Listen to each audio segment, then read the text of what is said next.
Alhamdulillah, dikejutkan Allah, meninggalkan lena yang panjang. Dingin air wudukku, titisan menggugur dosa. Alhamdulillah atas hidayah. Subhanallah, agungnya kuasa-Mu, hebat kebesaran-Mu ya Allah. Tangisku memuji-Mu, meruntun di jiwa. Subhanallah atas hidayah. Mihrabul Quran, ku jiwai kalam-Mu yang suci, penawar hidup dan matiku, suluhan hidup dan hati. Mihrabul Quran, menikmati hikmah yang terpuji, nilai hidup damai terisi. Subhanallah walhamdulillah.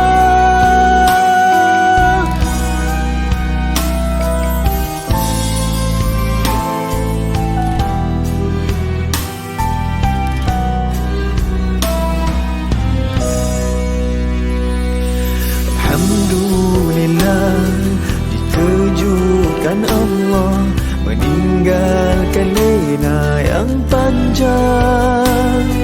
Dingin air wudukku, titisan menggugur dosa. Alhamdulillah atas hidayah.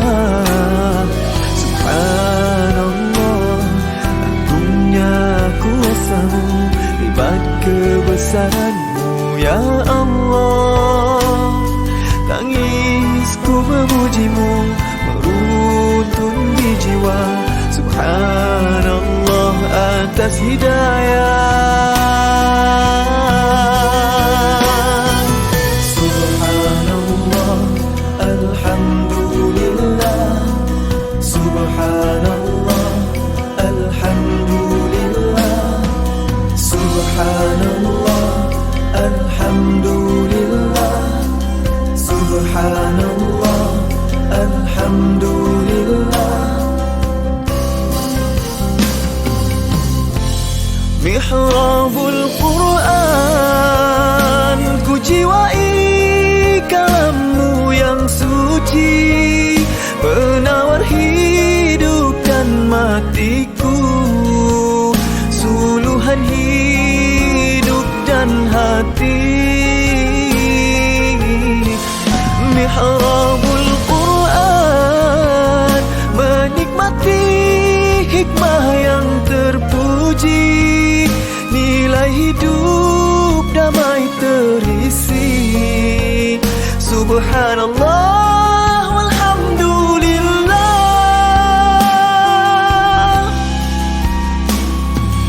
Hasbunallah wa ni'mal wakil, cukup dengan-Mu untuk hidupku, siang dan malamku, suka dan dukaku. Dengan kalam-Mu aku bahagia ya Allah.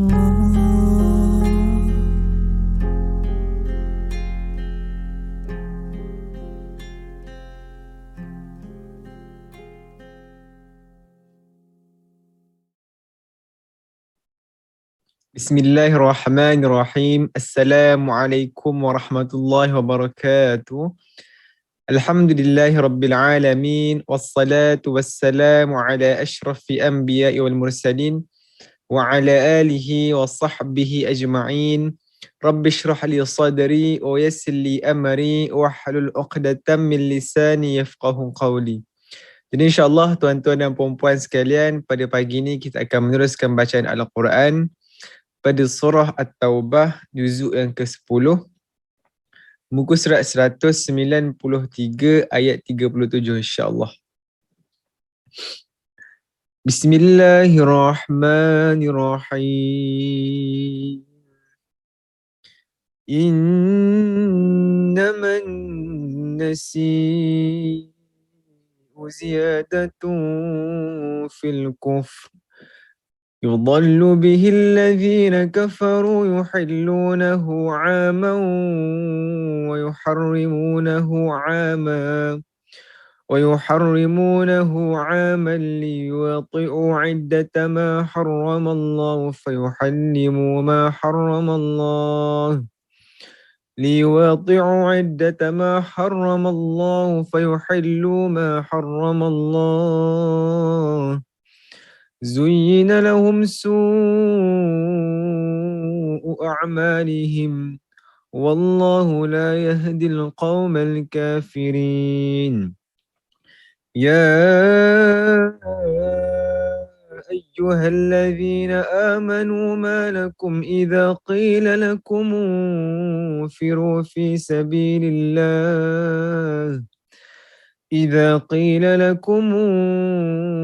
انفروا في سبيل الله اثاقلتم إلى الأرض أرضيتم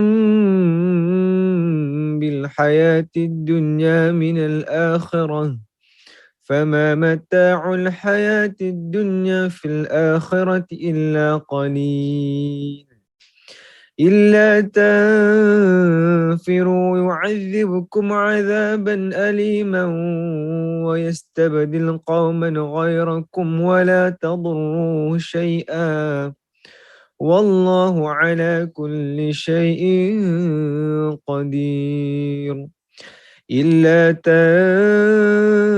تنصروا فقد نصره الله إذ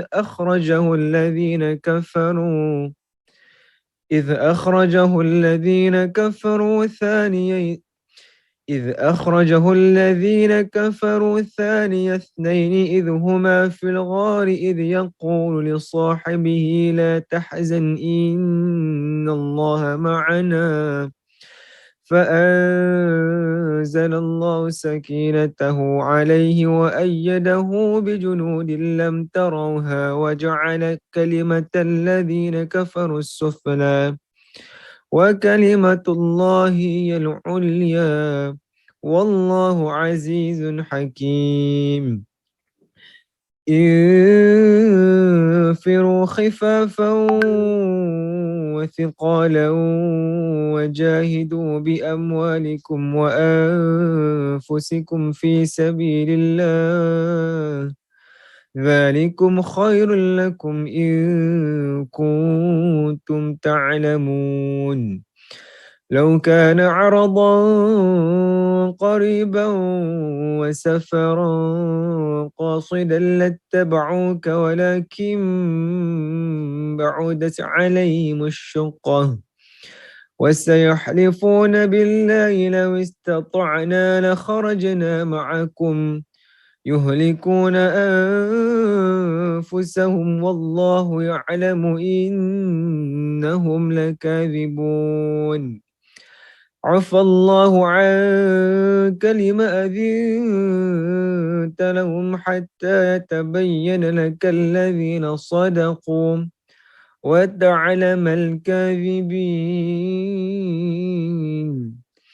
لا يستأذنك الذين يؤمنون بالله واليوم الآخر أن يجاهدوا بأموالهم وأنفسهم والله عليم بالمتقين إنما يستأذنك الذين لا يؤمنون بالله واليوم الآخر وارتابت قلوبهم فهم في ريبهم يترددون ولو أرادوا الخروج لأعدوا له عدة ولكن كره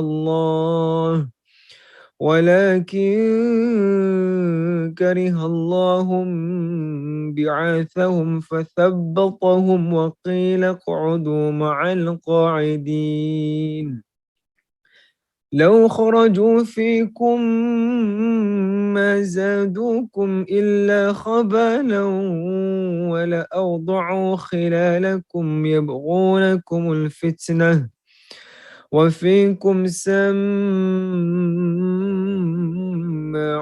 لهم والله عليم بالظالمين لقد ابتغوا الفتنة من قبل وقلبوا لك الأمور حتى جاء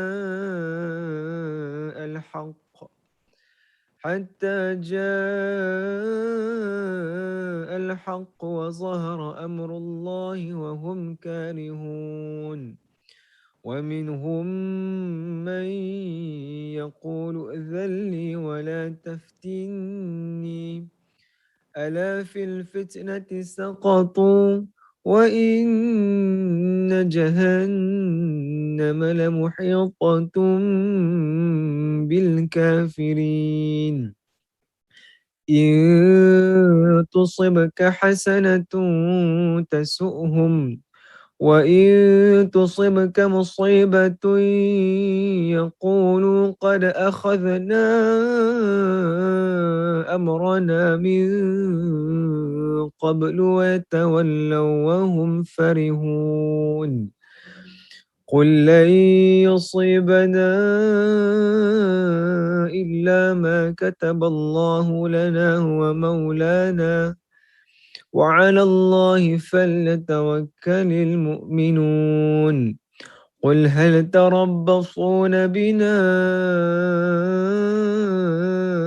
إلا إحدى الحسنيين ونحن نتربص بكم أن يصيبكم الله بعذاب من عنده أو بأيدينا فتربصوا إنا معكم متربصون قل أنفقوا طوعا أو كرها لن يتقبل منكم قل أنفقوا طوعا أو كرها لن يتقبل منكم إنكم كنتم قوما فاسقين إنكم كنتم قوما فاسقين وما منعهم أن تقبل منهم نفقاتهم إلا أنهم كفروا بالله وبرسوله ولا يأتون الصلاة إلا وهم كسالى ولا ينفقون إلا وهم كارهون صدق الله العظيم.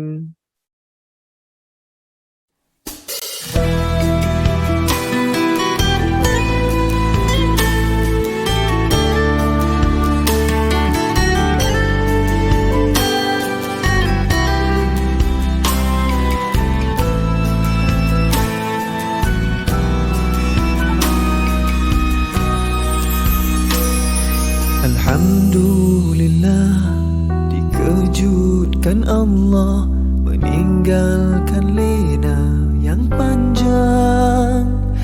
Dingin air wudukku, titisan menggugur dosa. Alhamdulillah atas hidayah. Subhanallah, agungnya kuasamu, hebat kebesaranmu ya Allah.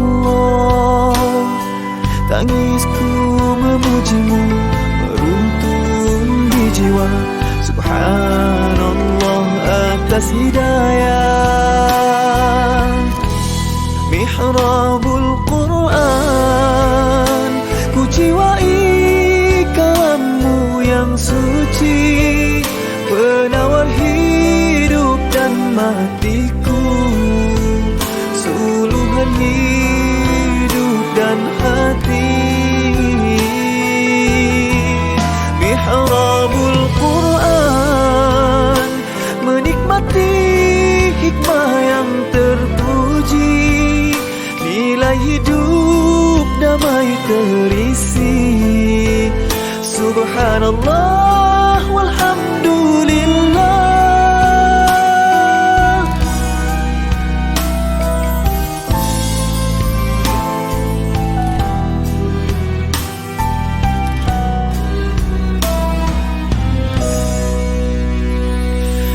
Alhamdulillah, dikejutkan Allah meninggalkan lena yang panjang. Dingin air wudukku, titisan menggugur dosa. Alhamdulillah atas hidayah. Subhanallah, agungnya kuasamu, hebat kebesaranmu ya Allah. Tangisku memujimu, meruntun di jiwa. Subhanallah atas hidayah. Subhanallah, alhamdulillah. Subhanallah, alhamdulillah. Subhanallah, alhamdulillah. Subhanallah, alhamdulillah. Mihrabul Quran, ku jiwai kalammu yang suci, penawar hidup dan matiku, suluhan hidup dan hati. Mihrabul Quran, menikmati hikmah yang terpuji, nilai hidup damai terisi.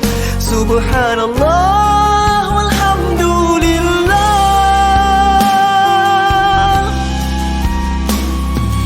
Hasbunallah wa ni'mal wakil. Cukup denganmu untuk hidupku, siang dan malamku, suka dan dukaku. Dengan kalammu aku bahagia ya Allah.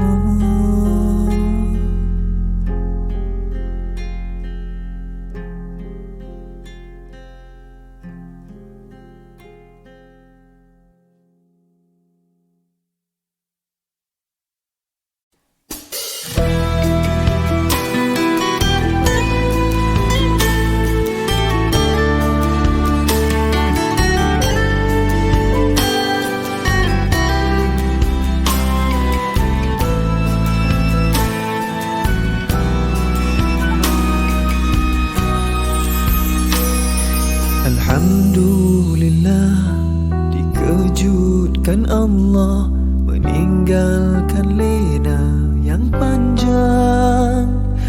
Dingin air wudukku, titisan menggugur dosa.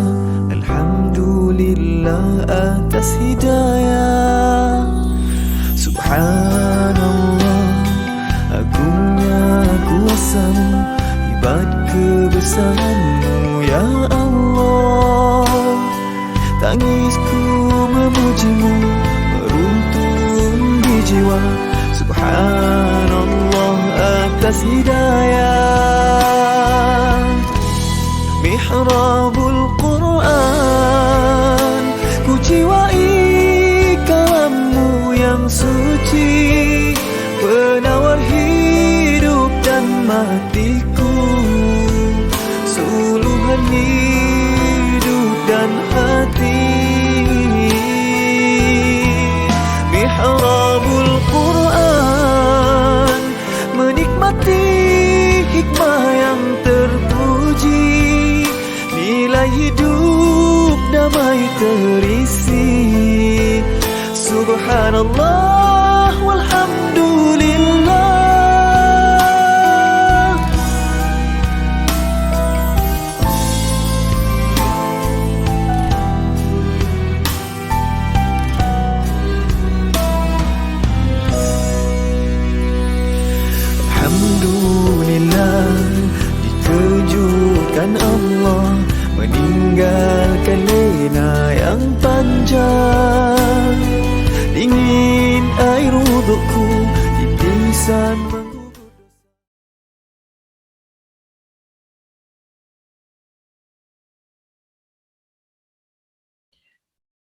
Assalamualaikum warahmatullahi wabarakatuh. Bismillahirrahmanirrahim. Alhamdulillahi rabbil alamin.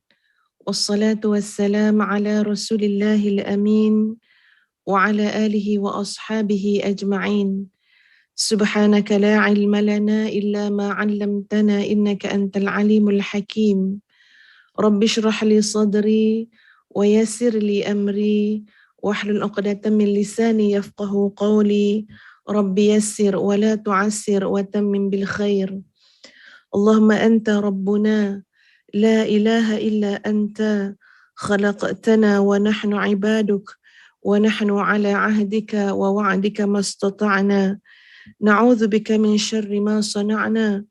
Nabu'u laka bi ni'matika 'alaina wa nabu'u laka bi dhunubina faghfir lana fa innahu la yaghfiru dhunuba illa anta. Ya Allah, Engkaulah Tuhan kami, tidak ada Tuhan melainkan Engkau.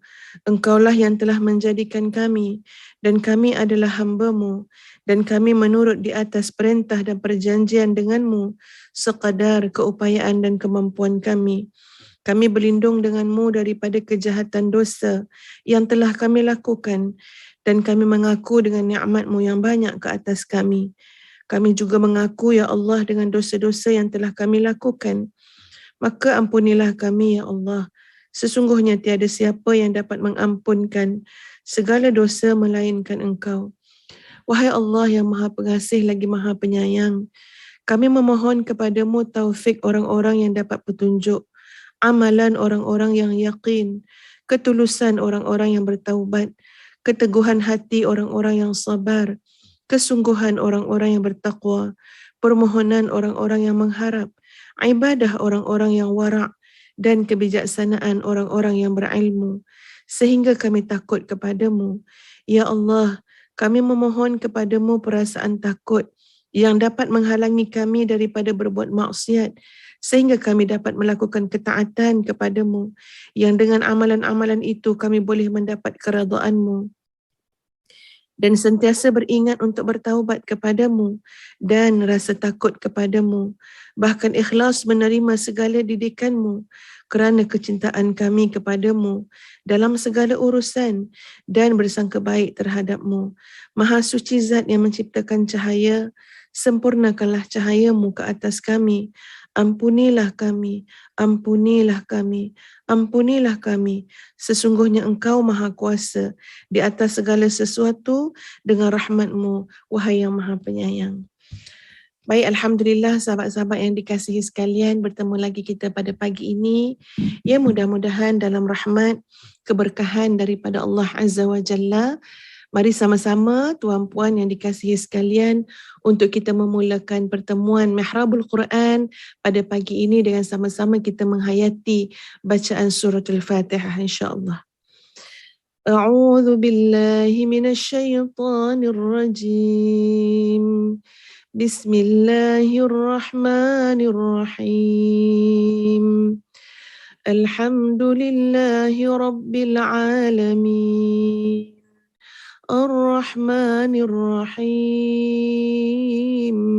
مالك يوم الدين إياك نعبد وإياك نستعين اهدنا الصراط المستقيم صراط الذين أنعمت عليهم غير المغضوب عليهم ولا الضالين.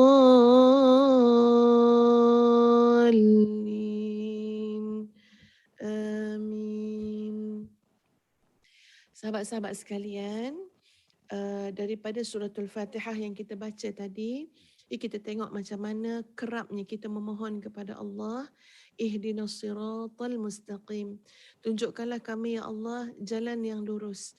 Ya, dalam perjalanan kita untuk meluruskan ya niat kita, hidup kita, fikiran kita, tindakan, keputusan kita, ya Allah menjelaskan pada ayat ataupun suratul Fatihah tadi, iaitu jalan yang lurus adalah siratal ladzina an'amta alaihim, jalan yang Allah telah kurniakan nikmat ke atas mereka, bukan jalan orang-orang yang Allah murkai dan bukan jalan orang-orang yang sesat. Jadi batas ini sahabat-sahabat sekalian, ia kena berada betul-betul di depan mata kita. Kita tahu bagaimanakah jalan orang-orang yang telah Allah kurniakan nikmat kepada mereka, dan kita boleh berhati-hati dengan jalan orang-orang yang Allah murkai dan jalan orang-orang yang sesat. Ya, jadi maknanya sahabat-sahabat sekalian, dalam perjalanan hijrah kita, ya, kita nak memperbaiki diri, memperbaiki amalan, memperbaiki hati dan sebagainya, kita kena sentiasa merujuk, ya, melihat, menyelongkar tuan-puan sekalian, meneroka, ya, sebuah perjalanan hidup yang telah pun dilalui oleh orang-orang yang Allah berikan nikmat ke atas mereka, iaitu golongan anbiya, mursalin, golongan syuhada dan para salihin.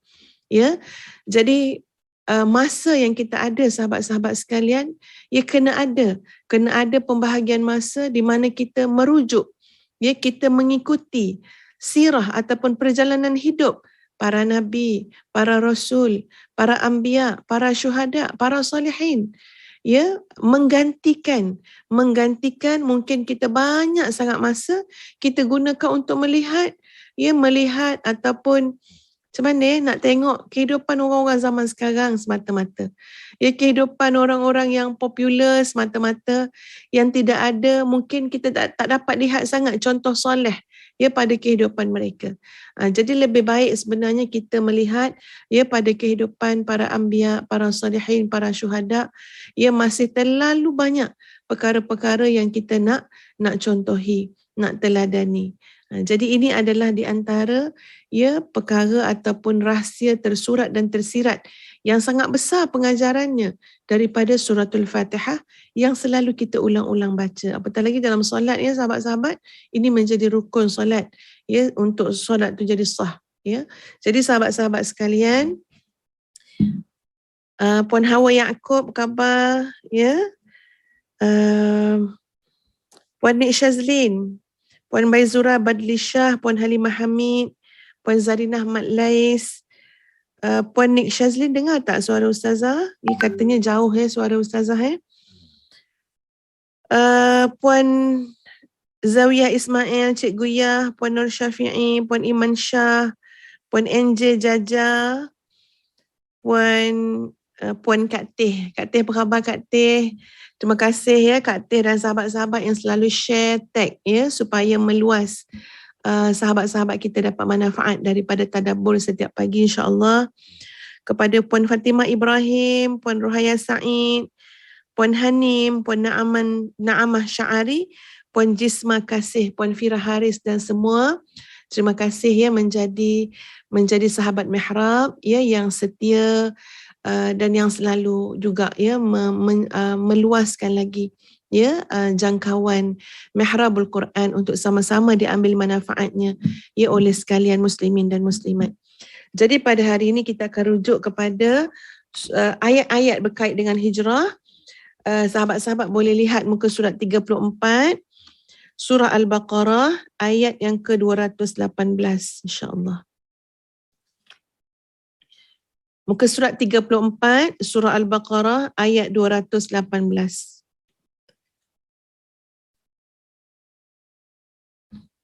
Jelas, ya, suara Ustazah, insya-Allah?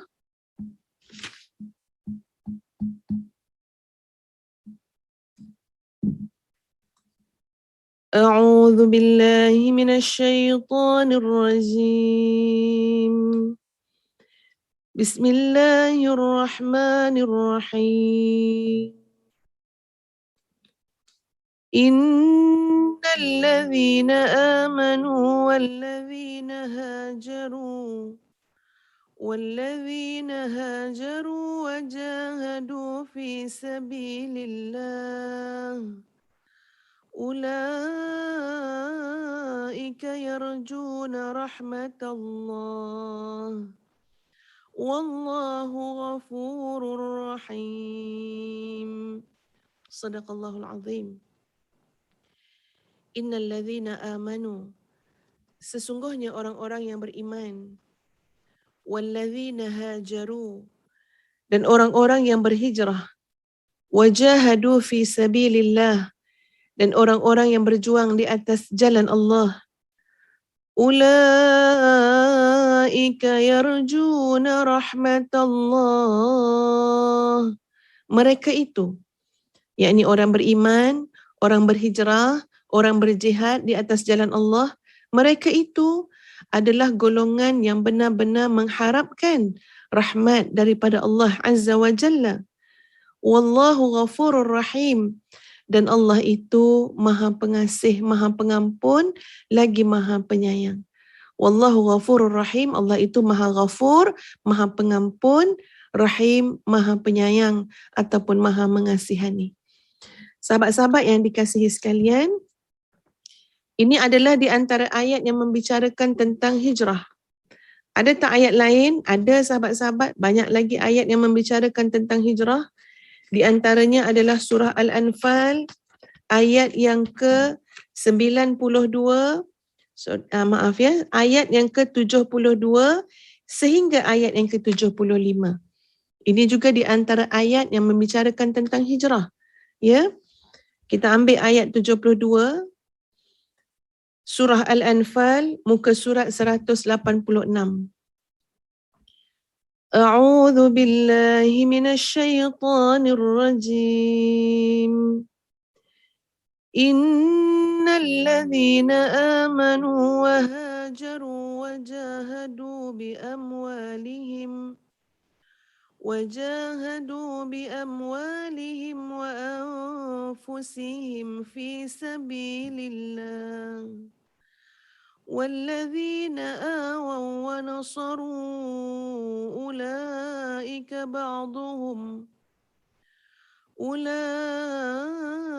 بعضهم أولياء بعض والذين آمنوا ولم يهاجروا ما لكم من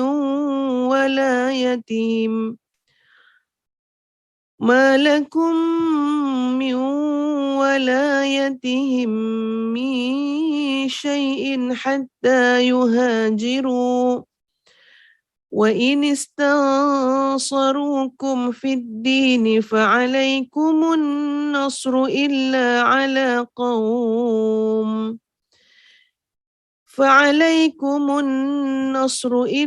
على قوم بينكم وبينهم ميثاق والله بما تعملون بصير. Sesungguhnya orang yang beriman dan berhijrah serta berjihad dengan harta dan jiwanya pada jalan Allah dan orang yang memberikan tempat kediaman dan pertolongan kepada muhajirin, mereka itu antara satu sama lain saling lindung melindungi.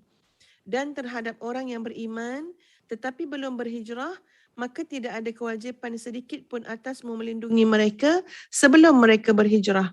Akan tetapi, jika mereka meminta pertolongan kepadamu dalam urusan pembelaan agama, maka kamu wajib memberikan pertolongan kecuali terhadap kaum yang telah ada perjanjian di antara kamu dengan mereka. Dan Allah Maha melihat apa yang kamu kerjakan. Sahabat-sahabat yang dikasihi sekalian, inilah satu gambaran sahabat-sahabat tentang orang-orang yang berhijrah. Mereka adalah orang yang beriman, mereka berhijrah dan mereka berjuang bersungguh-sungguh di atas jalan Allah. Ya, kalau pada semalam kita telah menyebutkan jaminan Allah, tawaran Allah kepada orang-orang yang berhijrah. Hari ini sahabat-sahabat, pada surah Al-Baqarah yang kita lihat sebentar tadi, pada ayat yang pertama yang Ustazah bacakan tadi, kita melihat bagaimana Allah mengatakan golongan yang berhijrah ini adalah golongan yang beriman kepada Allah, golongan yang bersungguh-sungguh di atas jalan Allah, dan mereka itu dalam jiwa mereka ada harapan yang sangat besar. Ya, subhanallah sahabat-sahabat semua, harapan yang ada dalam hati kita umpama satu tenaga yang boleh menggerakkan kita. Kalaulah harapan itu tidak ada, kalaulah dalam jiwa kita tidak ada sebarang harapan, ya, lemah saja dalam hati kita kan, ya, tak ada harapan apa-apa pun, tak ada impian, tak ada cita-cita tuan-puan sekalian, maka kita melihat perubahan itu sangat sukar. Orang yang berubah ni tuan-puan sekalian, ini kita ambil dalam konteks kita ya, kita sesuaikan dengan perbincangan kita tentang peristiwa hijrah ya yang berlaku kepada Nabi SAW dan para sahabat. Orang yang nak berubah ni tuan-puan sekalian, jiwa mereka hidup. Ya, kenapa Ustaz katakan jiwa mereka hidup? Sebab hidup dengan harapan-harapan. Percayalah setiap harapan kita tuan-puan sekalian menghidupkan jiwa. Apatah lagi ketika mana harapan itu adalah yarjuna rahmatullah, mengharapkan rahmat Allah Azza wa Jalla. Boleh jadi manusia nak berubah ni tuan-puan sekalian, ataupun kita nak berubah. Boleh jadi tuan-puan sebenarnya keadaan diri kita penuh dengan dosa. Ya, boleh jadi kita nak berubah tapi dosa kita banyak. Kita nak berubah tapi ya Allah macam-macam perkara fardu yang pernah kita tinggalkan. Kita nak berubah tapi kelemahan ya mengulit kehidupan kita. Tapi kenapa kita boleh berubah? Kenapa kita nak berubah juga? Sebab kita tidak menyandarkan harapan kepada diri kita sendiri. Kita bukan bergantung kepada diri kita sendiri. Kalau tengok pada diri sendiri, lemah semangat kita tuan-puan, dosa kita banyak. Tengok pada keupayaan diri, memang lemah semangat. Kenapa? Kita dah selalu cakap nak berubah, tapi tak pernah istiqamah.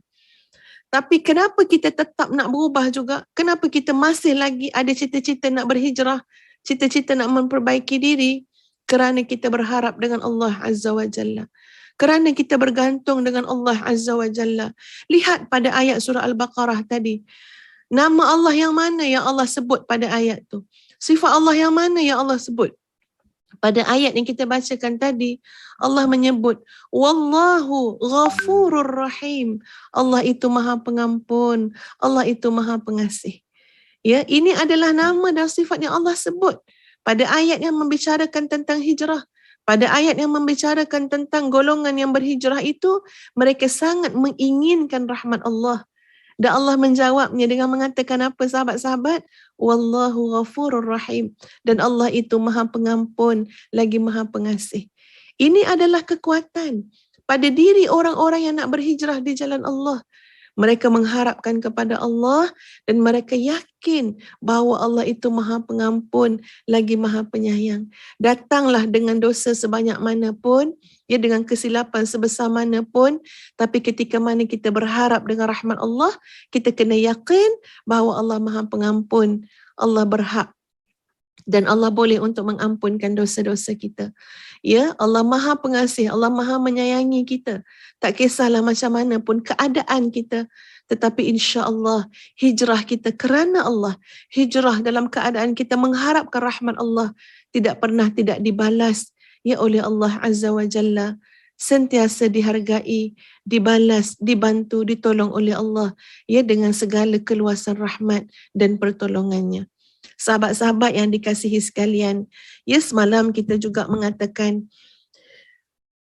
untuk menekuni tentang penghijrahan ni tuan-puan sekalian, ya kita kena lihat bagaimana hijrah yang telah berlaku pada kehidupan Rasulullah sallallahu alaihi wasallam.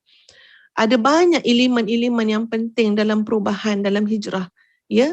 Di antaranya adalah betapa signifikannya tentang kehadiran sahabat-sahabat yang memberikan sokongan. Betapa pentingnya asbab dari sudut kerjasama, ya kerjasama para sahabat yang sama akidahnya, yang sama pemikirannya, yang sama perjuangannya, yang sama keinginannya. Kena cari sahabat-sahabat yang seumpama ini tuan-puan sekalian, yang sama-sama menginginkan rahmat Allah, menginginkan pandangan Allah, yang sama-sama meyakini bahawa Allah maha pengasih, Allah maha pengampun. Subhanallah tuan-puan sekalian, perjuangan Nabi SAW dan hijrah Nabi SAW ya dengan seorang sahabat yang utama iaitu Sayyidina Abu Bakar As-Siddiq kena kita lihat betul-betul. Ya semalam kita kata ya bagaimana ketika mana Nabi SAW datang ke rumah Sayyidina Abu Bakar As-Siddiq, ia membawa berita bahawa Allah sudah perintahkan, Allah dah bagi dah keizinan untuk berhijrah kepada Nabi SAW dengan ditemani oleh seorang sahabat iaitu Sayyidina Abu Bakar As-Siddiq. Dan bila Nabi sampai SAW sampai di rumah Sayyidina Abu Bakar As-Siddiq, Ya, Nabi minta izin nak masuk. Kemudian Nabi masuk dan Nabi mengatakan, ya, ketepikanlah semua orang lain. Ya, maknanya Nabi tak senang, Nabi tak nak ada orang lain dalam rumah tu, biarlah hanya Nabi dengan Sayyidina Abu Bakar As-Siddiq saja. Tapi subhanallah, Sayyidina Abu Bakar As-Siddiq telah menjawab kepada Nabi SAW, mereka ini adalah keluarga kita. Ya, seolah-olah Sayyidina Abu Bakar nak kata bukan orang lain ya Rasulullah, keluarga kita. Keluarga dalam maksud yang dalam, tuan-puan sekalian. Keluarga seharusnya selama-lamanya, tuan-puan sekalian, menjadi kekuatan kepada perubahan setiap ahlinya. Keluarga sepatutnya tidak menjadi, tuan-puan sekalian, penghalang kepada hijrah setiap ahli keluarga. Ustazah katakan demikian, kenapa sahabat-sahabat? Sebab kadang-kadang yang menjadi ancaman dan cabaran kepada penghijrahan seseorang, perubahan seseorang, ia adalah orang terdekat daripada kalangan keluarga. Yang kita panggil keluarga, yang kita gelar keluarga. Muslimin muslimat sekalian, ia bukan tidak ada di kalangan sahabat-sahabat, adik-adik kita, para muslimah tuan-puan sekalian, yang subhanallah kesian sangat mengadu. Mengadu apa? Kadang-kadang datang lintasan rasa nak bunuh diri, ustazah. Ini yang mereka sebut. Minta maaf kepada sahabat-sahabat tu kalau ustazah berkongsi kisah mereka. Tapi ustazah tak sebut pun nama mereka. Sekadar untuk sama-sama kita mengambil iktibar. Kesian sahabat-sahabat, bila orang nak berubah, orang nak berhijrah, orang mulai mendekatkan diri kepada majlis-majlis ilmu agama, mulai menukar penampilan, biar sesuai dengan imej agama, supaya sesuai dengan syariat Islam. Bukan imej agama, syariat Islam. Cuba perbaiki keadaan, tapi kadang-kadang kata-kata daripada orang yang digelar keluarga, yang dekat dengan diri kita, tapi kata-kata mereka sangat pahit untuk ditelan. Maknanya mereka menjadikan penghijrahan ahli keluarga tersebut sebagai satu hentaman ataupun sebagai satu ayat yang selalu diguna pakai untuk menjatuhkan, melemahkan semangat ahli keluarga sendiri. Kata berubah, kalau orang berubah bukan macam ni. Tengok maknanya menyandarkan dengan perubahan tu. Ataupun kata-kata yang, kita tahu tuan-puan, kata-kata mana yang memberi motivasi, kata-kata mana yang nak melemahkan semangat. Macam-macam lah, kadang-kadang disandarkan. Kalau macam tu tak payahlah baca Quran. Kalau macam tu sia-sia je lah dengar ilmu agama. Tengok. Benda kalau baik tuan-puan, jangan kita sandarkan kepada, jangan kita jadikan benda tu pula sebagai alasan kepada benda-benda yang tidak baik. Perkara kalau baik, bagikan semangat, bagikan galakan, benda baik. Kalau ada benda yang masih belum baik pada perlakuan ahli keluarga kita, nasihat dengan cara yang baik, dengan cara yang hikmah. Sebab kadang-kadang, bagi orang yang nak mulakan perubahan tuan-puan sekalian, mungkin masih belum tetap lagi jiwanya, masih belum betul-betul teguh lagi imannya. Jadi kita tidak boleh menafikan asbab tadi. Tengok benda yang berlaku kepada hijrah Nabi SAW. Bagaimana kehadiran seorang sahabat, bahkan ramai lagi sahabat-sahabat lain yang mendukung Nabi SAW, itu merupakan asbab yang tidak boleh diabaikan. Jadi sahabat-sahabat sekalian, tengok macam mana bila Sayyidina Abu Bakar sebut keluarga kita ya Rasulullah, bukan orang lain, keluarga kita. Keluarga dalam makna yang sebenar. Keluarga yang sentiasa akan bersama-sama dalam perjalanan hijrah. Keluarga yang sama-sama akan membantu, menolong, memudahkan. Keluarga yang akan menyimpan rahsia. Keluarga yang akan cuba hadir untuk mendokong ketika mana lemah, akan cuba diberikan jalan nasihat untuk memperteguhkan. Itu yang selayaknya dipanggil keluarga. Seperti mana yang kita faham pada apa yang disebut oleh Sayyidina Abu Bakar As-Siddiq. Dan terbukti tuan-puan sekalian, mereka benar-benar keluarga. Kita lihat dalam peristiwa hijrah tuan-puan sekalian, bagaimana Abdullah bin Abu Bakar. Abdullah bin Abu Bakar yang tadi Sayyidina Abu Bakar kata, bukan orang lain, keluarga kita. Benar, Abdullah bin Abu Bakar tuan-puan sekalian. Pada malam ketika mana Nabi SAW dan Sayyidina Abu Bakar As-Siddiq berada di dalam Gua Thur selama 3 malam. Iaitu pada malam Jumaat, pada malam Sabtu dan malam Ahad. Ya, di mana Nabi SAW meninggalkan rumah pada malam 27 Safar tahun ke-14 kenabian bersamaan dengan 12 ataupun 13 September 622 Masihi. Jadi maknanya tuan-puan sekalian, daripada malam Jumaat, malam Sabtu, malam Ahad, Nabi SAW dan Sayyidina Abu Bakar radhiyallahu an berada dalam gua tersebut. Lalu apakah peranan Abdullah bin Abu Bakar? Yang tadi Sayyidina Abu Bakar kata, keluarga kita. Beliau telah bermalam berdekatan dengan tempat persembunyian Nabi SAW dan ayahandanya, iaitu Sayyidina Abu Bakar As-Siddiq. Ya, Abdullah bin Abu Bakar, tuan-puan sekalian, ketika itu masih seorang anak muda yang bijak, ya, anak muda yang mahir. Apa yang beliau lakukan? Beliau duduk dekat dengan tempat persembunyian Nabi SAW untuk mengamati, ya, untuk melihat, untuk meninjau, untuk memastikan keadaan Rasulullah SAW dan Sayyidina Abu Bakar As-Siddiq dalam keadaan selamat-selamat sahaja. Ia tidak dapat diintip, tidak ditemui, tidak dijumpai oleh kafir Quraisy yang sedang kena rasuk, tuan-puan sekalian, untuk cari Nabi SAW dan untuk bunuh Nabi SAW. Ya, macam kena rasuk orang kafir Quraisy tu mencari Nabi SAW.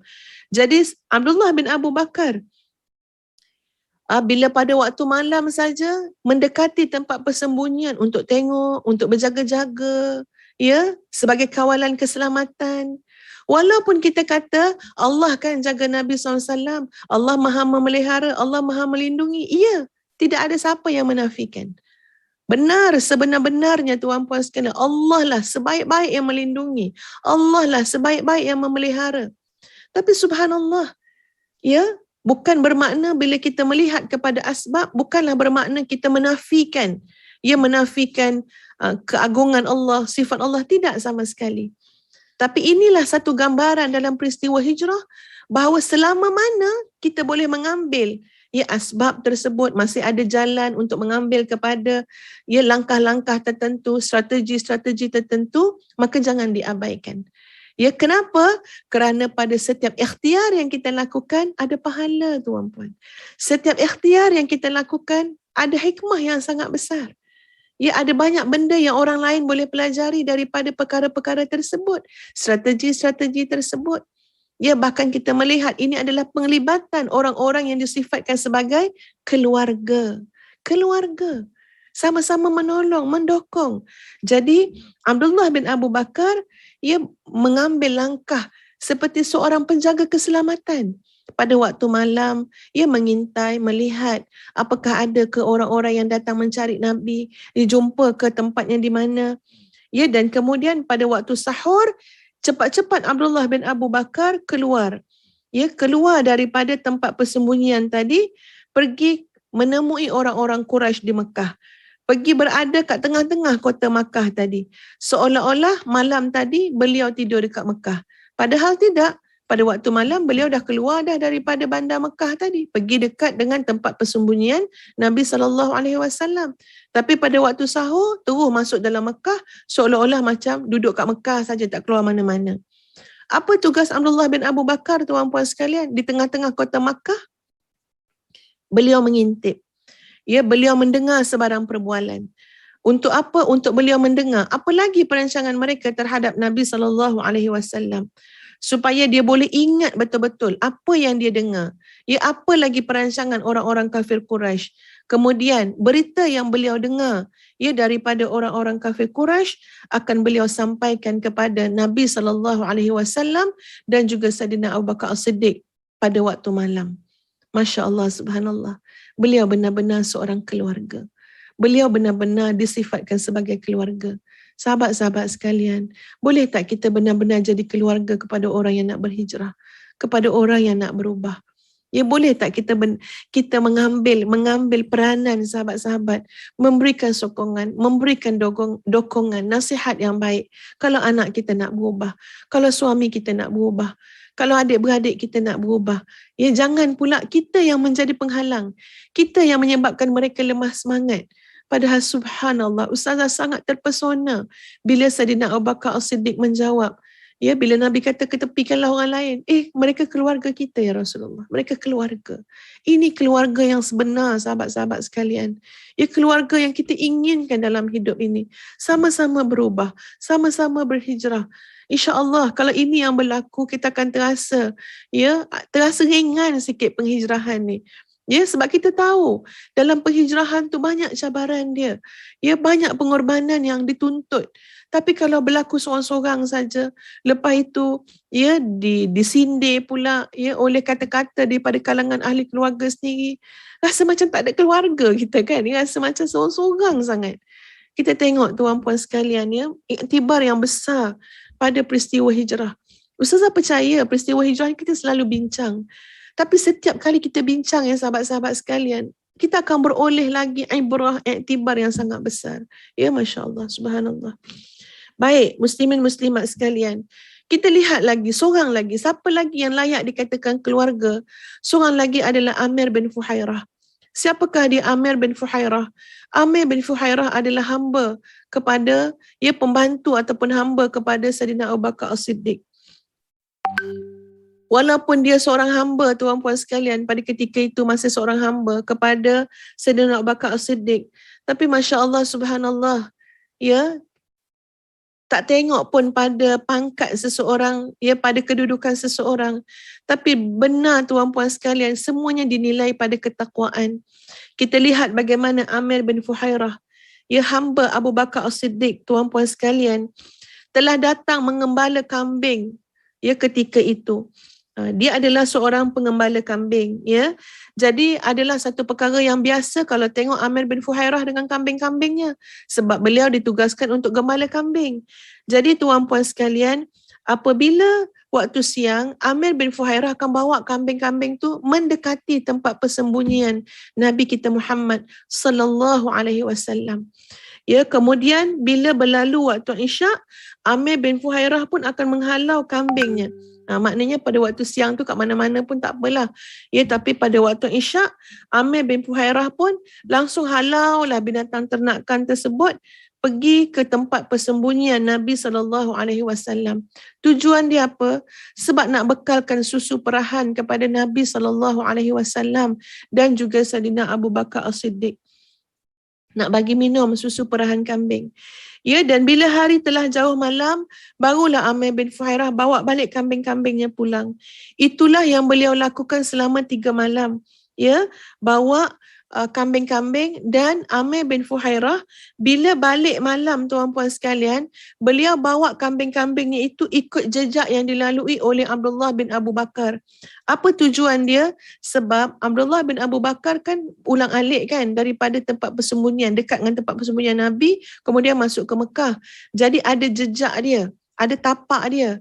Jadi Amir bin Fuhairah bawa kambing-kambing yang banyak tadi, lalu balik dekat tapak-tapak, dekat jejak Abdullah bin Abu Bakar tadi, supaya apa? Supaya jejak tu hilang. Masya Allah, Subhanallah. Mereka semua bersatu padu. Mereka semua bekerjasama untuk membantu perjalanan hijrah junjungan besar Nabi kita Muhammad sallallahu alaihi wasallam. Tuan-puan, siapa pun yang terlibat berperanan dalam membantu, dalam menyokong perubahan, penghijrahan seorang hamba Allah di jalan Allah, tuan-puan sekalian, Allah tak pernah sia-siakan. Innallaha la yudhi'u ajral muhsinin.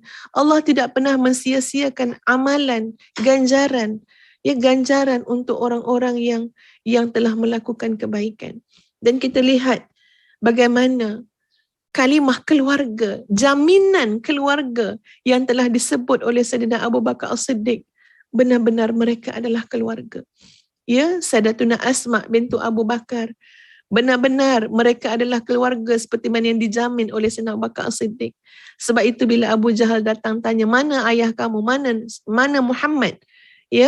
Lalu dijawab oleh Sayyidina Abu Bakar, oleh Sayyidatuna Asma bintu Abu Bakar, demi Allah aku tak tahu ke mana bapaku pergi.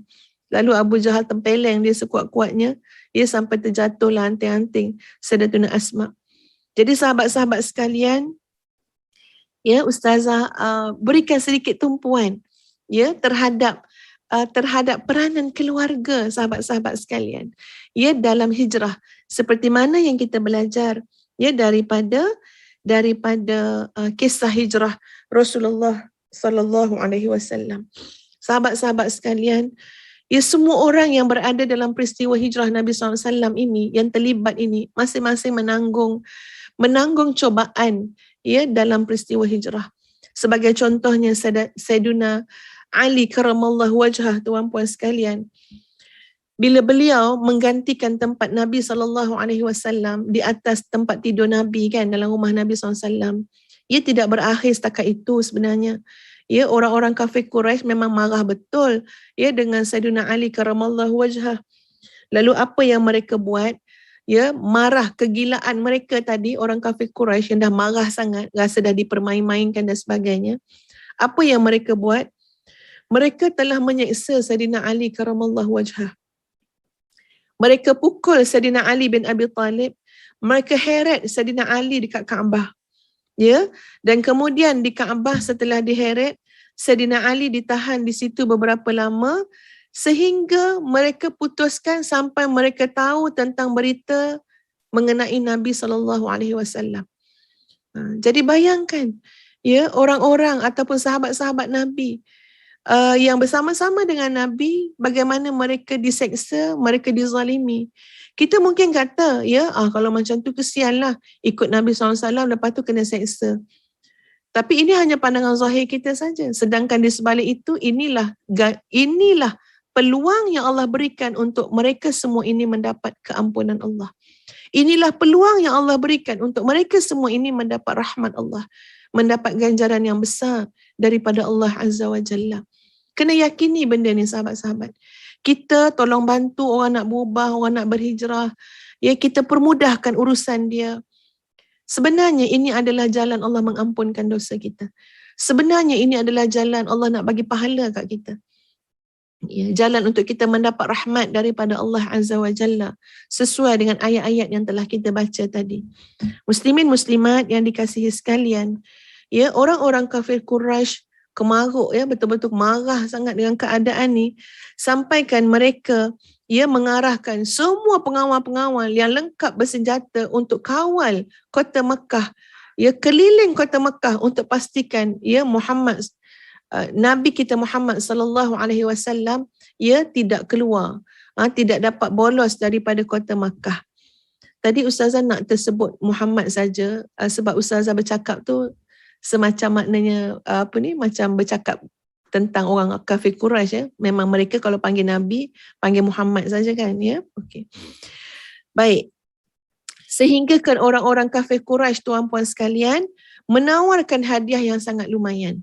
Siapa dapat bawa Nabi kita Muhammad SAW dan Sayyidina Abu Bakar As-Siddiq kepada kaum kafir Quraisy, sama ada hidup ataupun mati, akan dibayar kepada mereka, diberikan hadiah sangat lumayan, 100 ekor unta.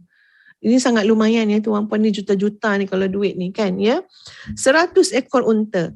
Jadi sebab dia punya tawaran tu terlalu hebat, maka yang menyahut tawaran ni bukannya pakcik-pakcik yang tua-tua tu. Yang menyahut tawaran ni adalah pahlawan-pahlawan dalam kafir Quraisy tu. Pahlawan-pahlawan perang, pahlawan berkuda, ya, pejalan-pejalan kaki, orang yang tengah segar-segar bugar, tuan-puan, yang hebat-hebat, panglima-panglima tu semua menyahut cabaran tu nak menjejaki Nabi SAW dan Sayyidina Abu Bakar As-Siddiq. Jadi kita boleh bayangkan, tuan-puan sekalian, segenap ceruk mereka cari pasukan berkuda, orang berkuda mencari mana Nabi Muhammad SAW. So kat sini kita kena yakin, ya, apa dia? Sebaik-baik yang menjaga Nabi kita Muhammad SAW adalah Allah Azza wa Jalla. Habis tu tadi yang sebab-sebab musabab pengawal tu, itu sebab je tuan-puan. Ya, itu wasilah je. Bukan mereka pun yang jaga. Yang jaga memang Allah Azza wa Jalla. Yang melindungi adalah Allah Azza wa Jalla. Tak ada pun semua tu, Allah boleh jaga juga. Ya, Allah tak bergantung pada sesiapa pun. Tapi nampak tak hikmah yang tadi apa dia? Strategi ini, sebab-sebab musabab ni supaya apa? Supaya sepanjang zaman orang boleh belajar. Ya, ibrahnya sangat besar. Bahkan ia menjadi kesempatan dan peluang kepada orang lain untuk dapat pahala, untuk dapat keampunan Allah. Jadi kena faham kat situ. Yang maha menjaga memang Allah Azza wa Jalla. Yang maha melindungi adalah Allah.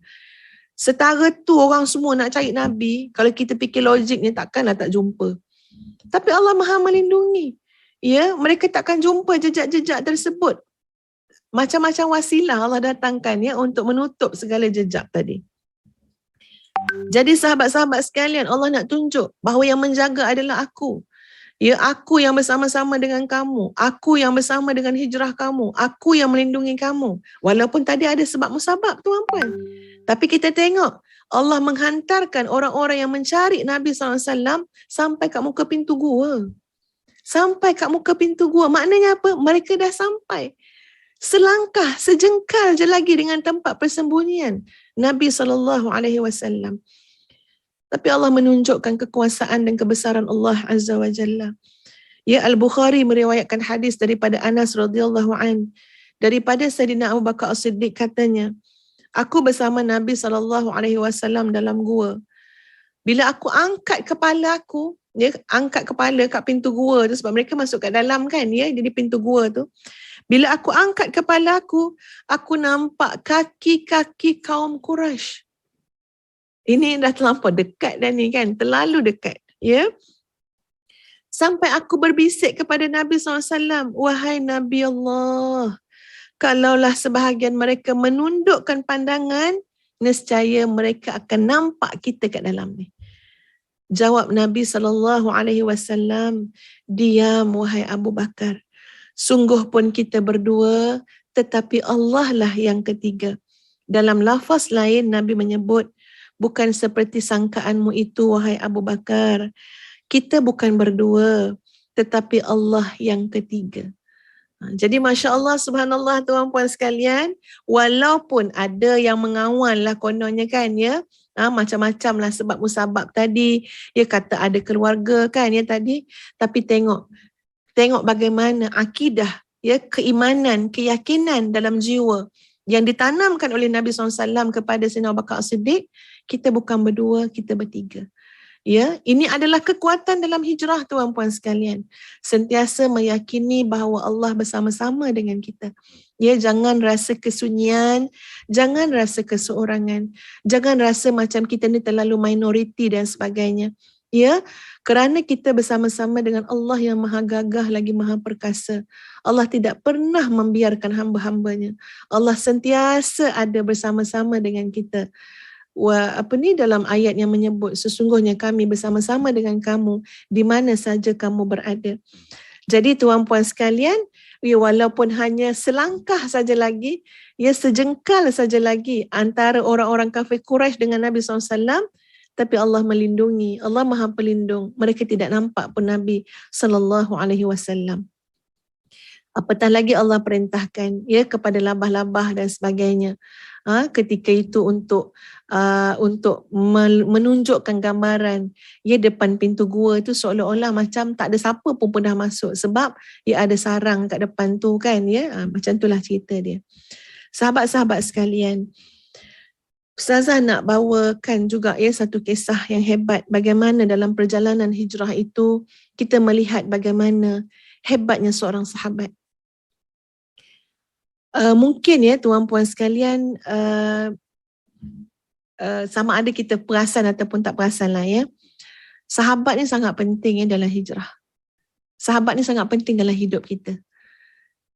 Ustazah menceritakan tentang sahabat-sahabat ni bukan semata-mata untuk kita fikir kita nak cari sahabat, tapi kita tu nak jadi sahabat yang baik kepada orang lain.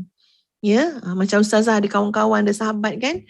So Ustazah bila faham cerita ni boleh perbaikilah, patutnya memperbaiki lagi kualiti persahabatan tu, kualiti sebagai seorang sahabat. Kita tengok macam mana hebatnya Sayyidina Abu Bakar As-Siddiq, ya. Dan dalam masa yang sama juga kita belajar bagaimana untuk mencintai Nabi SAW. Bagaimana untuk menghormati dan menghargai Nabi Muhammad SAW. Mari kita belajar daripada sahabat utama ini, sahabat besar ini, ya. Jadi Abu Bakar As-Siddiq ni tuan-puan sekalian, dalam peristiwa hijrah lebih teruk memikirkan keselamatan Nabi SAW daripada keselamatan dirinya sendiri. Ya. Jadi apa yang berlaku bila mereka dalam perjalanan, meneruskan perjalanan, bila sampai waktu terik matahari, ya, Apa yang difikirkan oleh Sayyidina Abu Bakar As-Siddiq ialah bagaimana untuk bagi Nabi berehat. Jadi bila sampai dekat satu tempat yang dilihat macam ada tempat teduhan ni, tak kena sinar matahari, jadi mereka pun berhenti kan tuan-puan sekalian. Dan bila berhenti, langsung saja Sayyidina Abu Bakar As-Siddiq menyediakan tempat tidur untuk Nabi SAW. Macam mana tempat tidur yang disediakan oleh Sayyidina Abu Bakar kepada Nabi SAW? Caranya adalah Sayyidina Abu Bakar As-Siddiq akan menghamparkan tempat tidur itu dengan kulit bulu, dan kemudian tangan baginda, tangan Sayyidina Abu Bakar As-Siddiq akan diletakkan supaya menjadi alas tempat tidur Nabi SAW. Masya Allah, subhanallah. Kemudian Sayyidina Abu Bakar As-Siddiq akan kata, tidurlah wahai Rasulullah, aku akan awasi keadaan keliling. Lalu Nabi kita Muhammad SAW pun tidur, dan bila Nabi dah betul-betul tidur, barulah aku pun bangun, angkat tangan aku perlahan-lahan dan mengawasi keadaan di sekeliling. Jadi nak bagi selesa sikit, letaklah tangan tadi supaya baginda dapat tidur di atasnya untuk permulaan. Bila dah deep, bila dah dalam tidur Nabi tu, barulah Sayyidina Abu Bakar bangun. Masya Allah, subhanallah. Kalau kita lihat dalam peristiwa hijrah ini, dalam rujukan-rujukan ni, kitab yang menceritakan tentang peristiwa hijrah, dekat beberapa tempat ketika mana berehat, cepat saja Sayyidina Abu Bakar As-Siddiq letak tangan, letak alas, di sini ya Rasulullah tidur. Ya subhanallah. Kemudian Sayyidina Abu Bakar As-Siddiq melihat, bila tengok keliling, maknanya yang berehat tu diberikan kepada Nabi SAW. Jadi Sayyidina Abu Bakar As-Siddiq ni bila masa rehatnya? Ini adalah pengorbanan seorang sahabat. Ia bukan sikit rasa cintanya kepada Nabi SAW. Ithar, ini adalah pengorbanan, sanggup. Biarlah aku tak tidur pun tak apa. Nabi kena berehat sebentar. Aku kena mengawasi ni. Ini adalah pesuruh Allah. Ini adalah kekasih yang aku cintai. Yang aku nak serahkan segala-gala jiwa raga ni kerana Allah dan Rasul. Dia cerita tidur ni sikit sangatlah, kecil sangatlah. Itu yang kita faham tuan-puan daripada pengorbanan Sayyidina Abu Bakar As-Siddiq. Jadi bila melihat-lihat, tengok keliling kelalang tu, tiba-tiba kata Sayyidina Abu Bakar, aku terlihat seorang pengembala datang bawa kambing dia.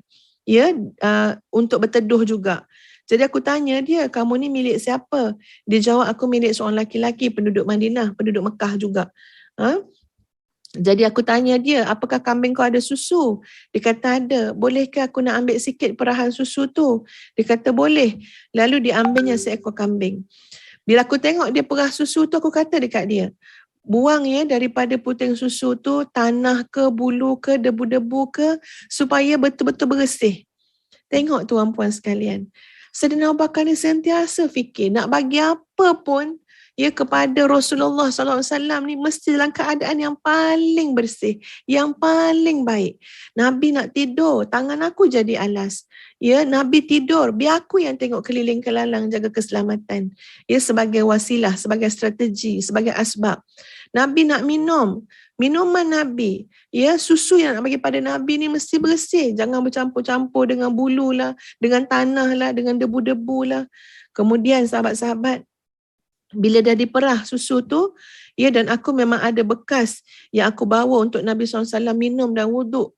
Ini di antara persediaan yang Sayyidina Abu Bakar buat masa nak hijrah. Bawa bekas siap-siap. Kenapa bawa bekas ni? Untuk Nabi minum nanti. Kenapa bawa bekas ni? Nanti Nabi nak berwuduk. Bekas ni lah memudahkan Nabi nak berwuduk.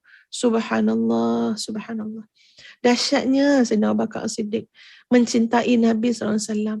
Hebatnya ithar, pengorbanan Sayyidina Abu Bakar As-Siddiq, tuan-puan sekalian. Jadi bila aku dah dapat bawa sebekas susu tadi yang bersih daripada semua benda-benda debu-debu kotoran, aku pun bawa datang pada Nabi SAW. Tapi aku tak nak kejutkan Nabi SAW. Biarlah Nabi bangun sendiri. Biar Nabi tersedar sendiri. Aku nanti saja sampailah Nabi SAW terjaga. Dalam tempoh menanti tu, Aku tuangkan sedikit air ke atas susu tu supaya bahagian bawah susu tu sejuk. Maknanya dia buat sesuatu untuk apa? Untuk sejukkan susu tu. Biar lebih nyaman kan. Tengah-tengah panas terik matahari tu orang puan. Dekat padang pasir. Alangkah sedapnya bila kita dapat minum sesuatu yang sejuk sangat. Yang nyaman sangat. Itulah yang telah dilakukan oleh Sayyidina Abu Bakar As-Siddiq kepada junjungan besar Nabi kita Muhammad SAW. Apa saja yang boleh buat dengan keadaan terbaik demi untuk Allah dan Rasul, Sayyidina Abu Bakar As-Siddiq akan buat, tuan-puan sekalian. Apa saja. Ya, bahkan pada perkara yang kita mungkin fikir kecil, tapi tidak kecil pada Sayyidina Abu Bakar As-Siddiq buat supaya nyaman lagi, sedap nanti masuk dekat dalam ya tubuh junjungan besar Nabi kita Muhammad sallallahu alaihi wasallam. Lalu Nabi pun terjaga. Aku segera mengatakan kepada Nabi, minumlah wahai Rasulullah. Rasulullah SAW pun minum sehingga aku merasa sungguh senang melihat Nabi SAW minum. Ya, kemudian Nabi SAW langsung berkata, bukankah sudah tiba masanya kita bertolak? Lalu aku jawab, ya bahkan benar. Memang masa dah sampai dah.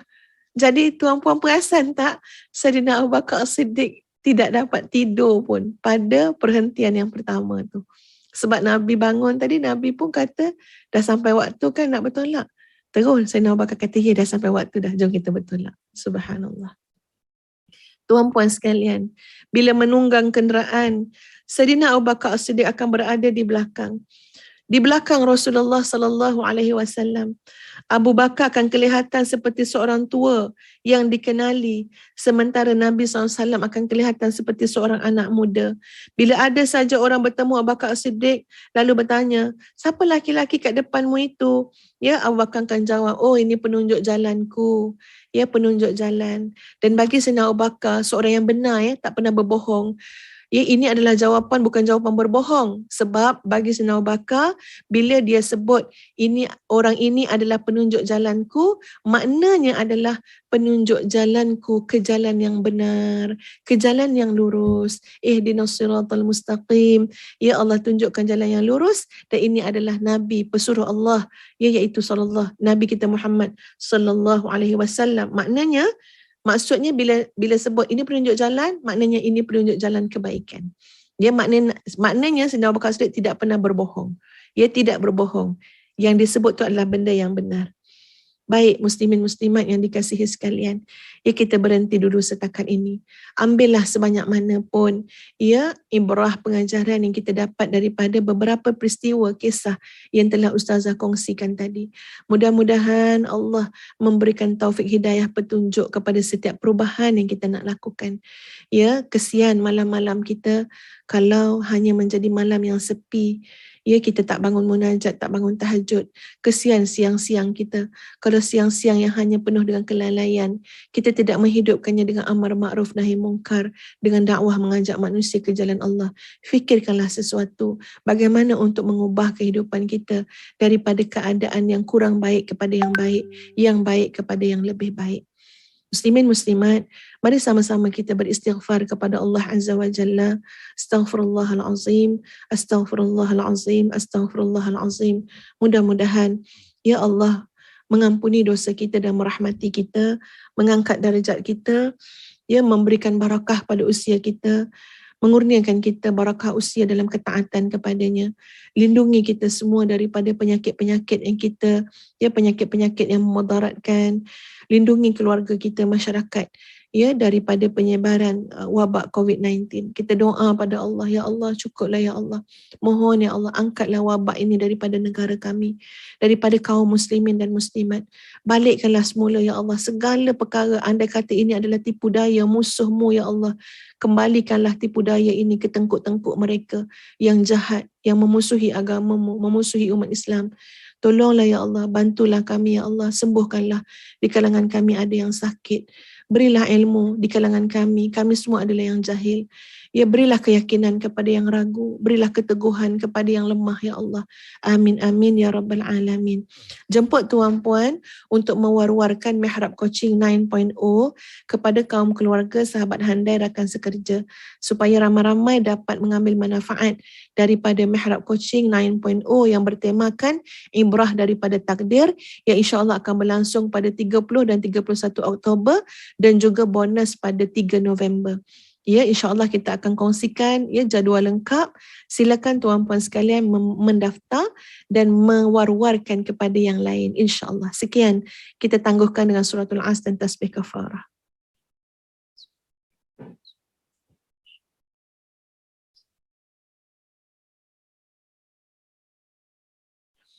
Sahabat-sahabat, jam 10 pagi Ustazah akan sharekan di page Facebook Ustazah satu program Ustazah dengan Hati Murni Education 10 pagi ni, di mana tajuknya adalah antara ibu kandung dan ibu mertua. Ya, jadi bual bicara santai tapi mudah-mudahan bermanfaat dan sampai ya. Iaitu tajuknya adalah di antara ibu kandung dan ibu mertua. Jadi jemput bersama-sama pada jam 10 pagi nanti ya, di Facebook page Ustazah akan dikongsikan juga ya, bersama-sama dengan Hati Murni Education. Sekian, Assalamualaikum warahmatullahi wabarakatuh.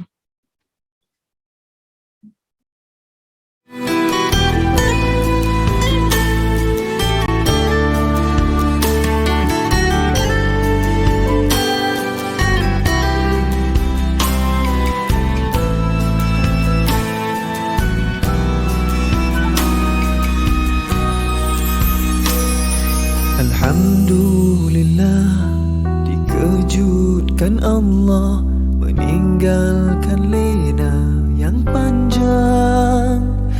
Dingin air wudukku, titisan menggugur dosa.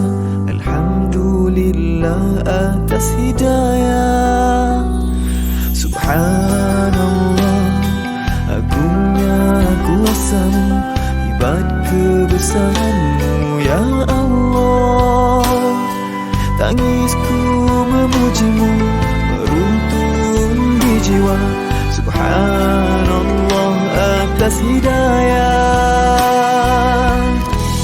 Mihrabul Quran, ku jiwai kalammu yang suci, penawar hidup dan matiku, suluhan hidup dan hati. Mihrabul Quran, menikmati hikmah yang terpuji, nilai hidup damai terisi. Subhanallah walhamdulillah.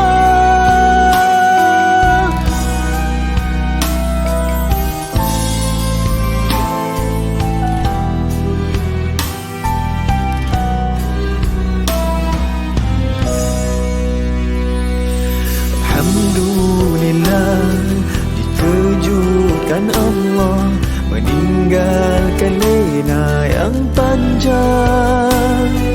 Dingin air wudukku, titisan menggugur dosa. Alhamdulillah atas hidayah. Subhanallah, agungnya kuasamu, hebat kebesaranmu ya Allah.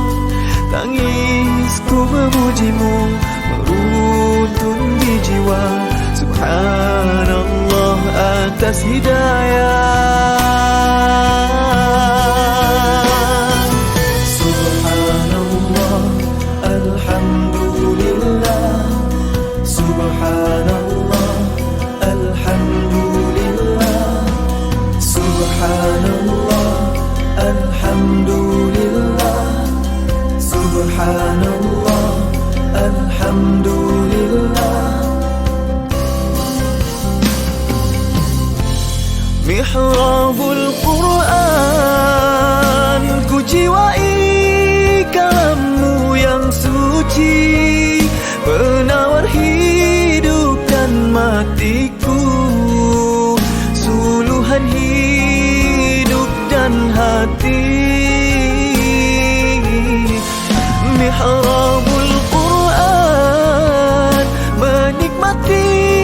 hikmah yang terpuji, nilai hidup damai terisi.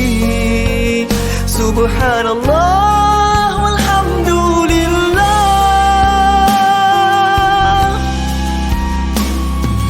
Hasbunallah wa ni'mal wakil.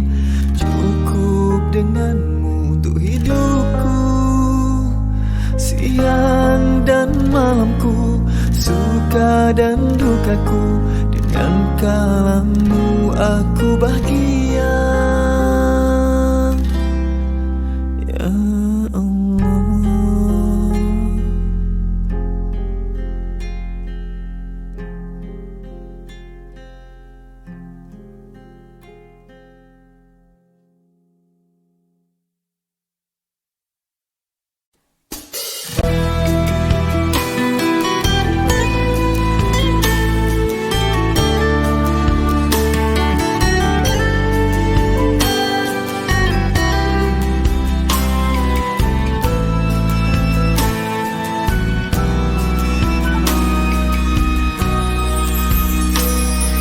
Alhamdulillah, dikejutkan Allah meninggalkan lena yang panjang. Dingin air wudukku, titisan menggugur dosa. Alhamdulillah atas hidayah. Subhanallah, agungnya kuasamu, hebat kebesaranmu ya Allah. Tangisku memujimu, meruntun di jiwa. Subhanallah atas hidayah.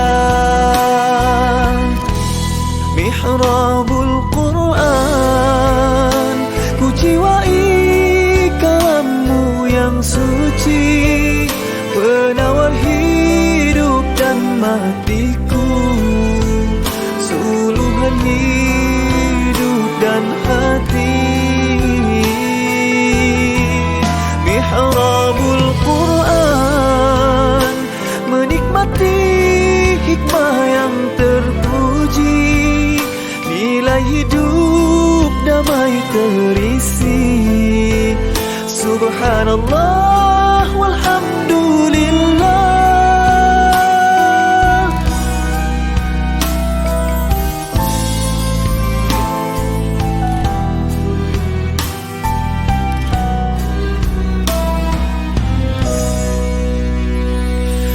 Alhamdulillah, dikejutkan Allah meninggalkan lena yang panjang.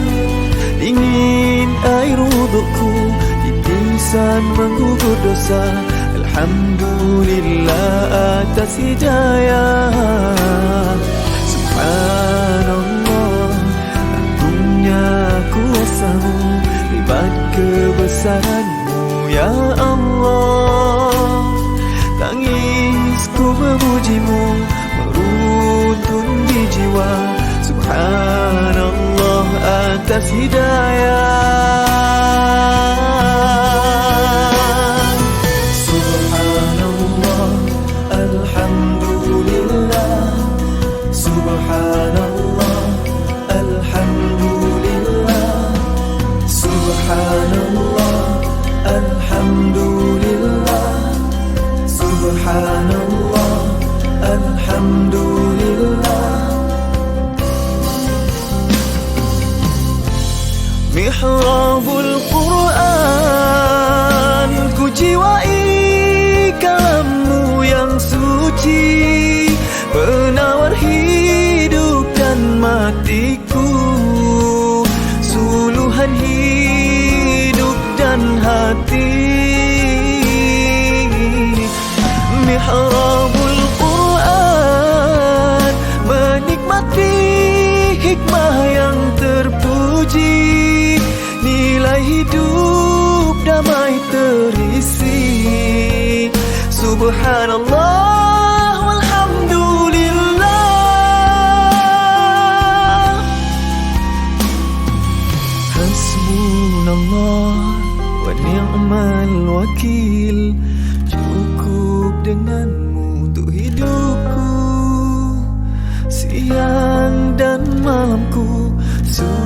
suka dan dukaku, dengan kalammu aku bahagia.